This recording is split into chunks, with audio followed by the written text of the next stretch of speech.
You're listening to Soundside. I'm Libby Denkman.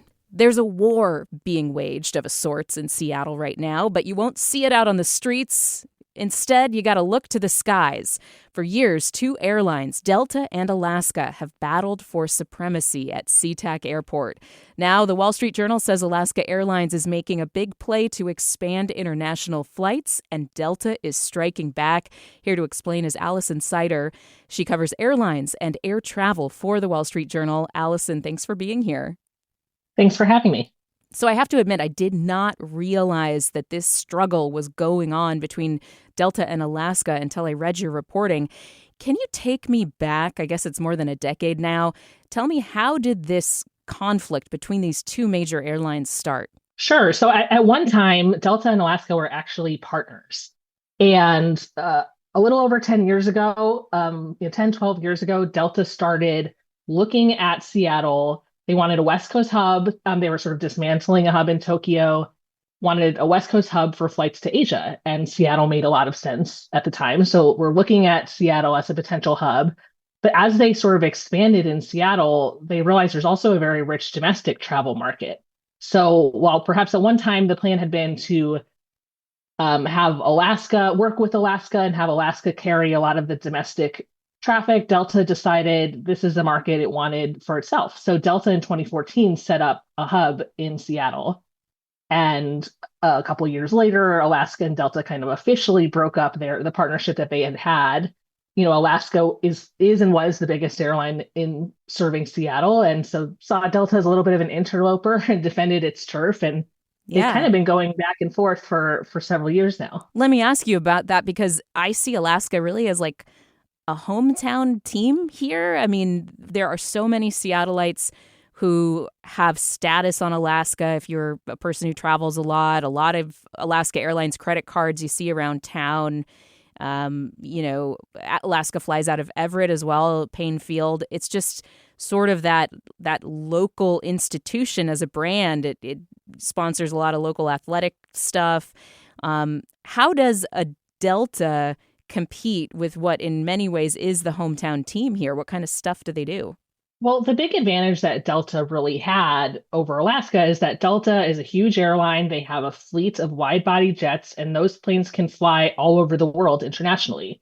So while Alaska is kind of the incumbent and beloved and super popular in Seattle, they, until very recently, really can't take you if you need to go to Asia or to Europe.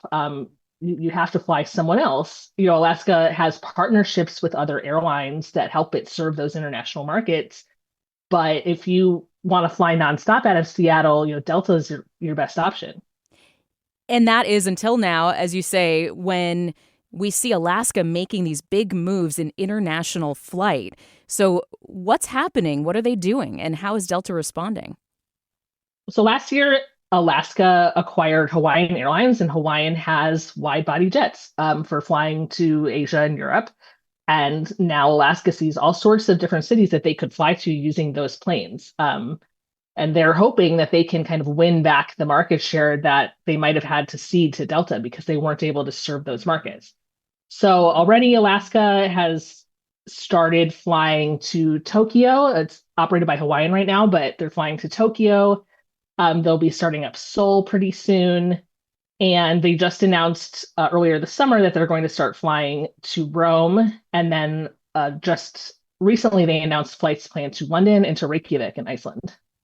So they're expanding these international offerings. Delta is over there going, I thought we were top, at least gunning for top dog in Seattle. How does Delta respond to that? Well, yeah, Delta's not going to take that lying down. If Alaska is going to be expanding internationally, Delta's going to defend what has been its turf. So, really within weeks after Alaska announced its Rome flight, which was this, no other airline served Rome nonstop from Seattle, almost immediately Delta hits back with its own plans to fly to Rome. And they both start around the same time next May. And Delta ups the ante a little bit with a new flight to Barcelona, a new city from Seattle. So I think that's a sign that there's going to be pretty strong competition.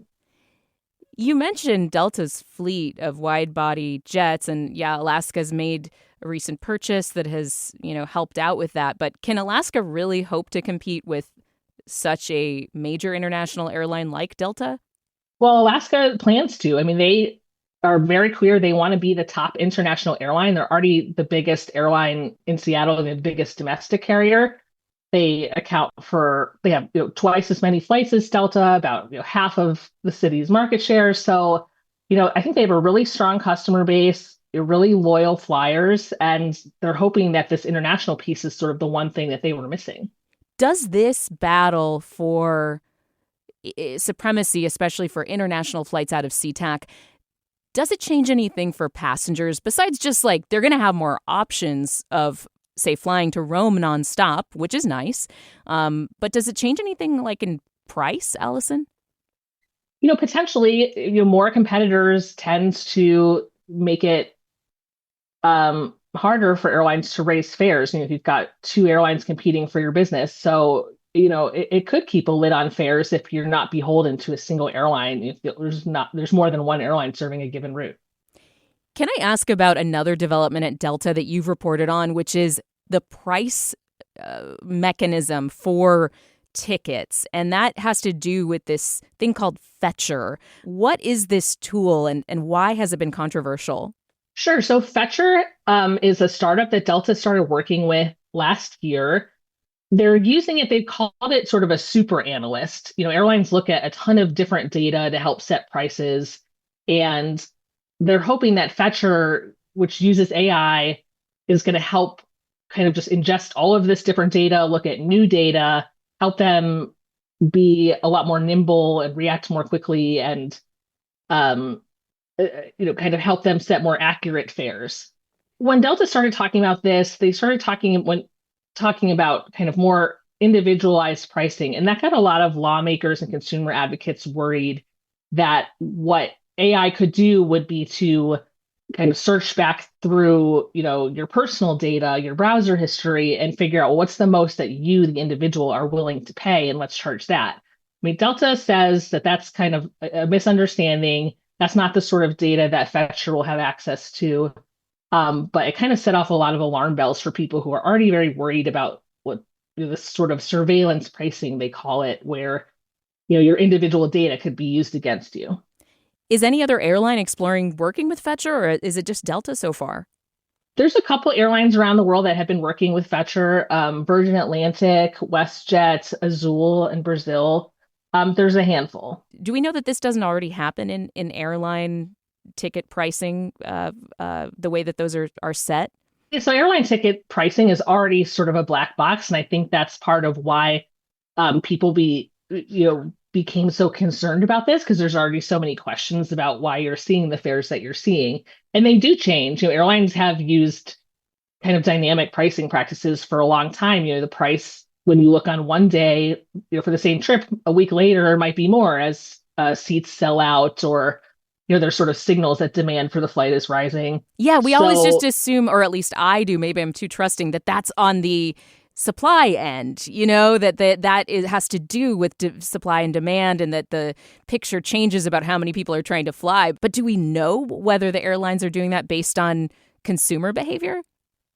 Well, they say that they do not, that that's not the sort of data that they're using. They are looking at sort of demand signals and shopping trends and bookings trends, but not kind of tracked back to an individual. Alison, it's just been a really fun kind of read for me to learn more about what's going on behind the scenes when I fly out of Seatac. What are you watching for as this rivalry continues between Alaska and Delta in Seattle? Well, I think it'll be really interesting. Alaska said by 2030, they want to have added, at least 12 new international destinations. So it'll be really interesting to see, first of all, what those are and how Delta responds. Delta already flies to Tokyo. It doesn't sound like they have imminent plans to start up Reykjavik, which Alaska also announced. But, will we see a similar kind of matching and one-upsmanship? I mean, the other interesting thing will kind of be on more the travel experience and amenities side. Delta just announced 2 new lounges at Seatac, including their Delta One lounge, which is kind of their really fancy high-end international business class lounge. And, talking to Alaska, I think they know that that's something that they're going to need if they're really going to appeal to these globetrotting travelers. people who are flying all over the world kind of expect, especially if they're paying to sit in first class or business class, expect, a lounge with a shower and, like maybe some high-end food offerings. Alaska has airport clubs and lounges now, but I think they're going to have to up their game on that a little bit. And that's something they have in the works. There's like a new Alaska flagship lounge planned for Seatac for 2027. So it'll be really interesting to see, if the competition sort of also extends into airports and amenities. Alison Sider covers airlines and air travel for the Wall Street Journal. Appreciate your time today. Thanks so much for having me. Thanks for listening to Soundside. This show is only possible because listeners support us. If you're able to give right now, please check out the show notes for a link to donate. And don't forget, you can listen live on KUOW 94.9 FM Seattle at noon and 8 p.m., Monday through Thursday, or anytime online at KUOW.org.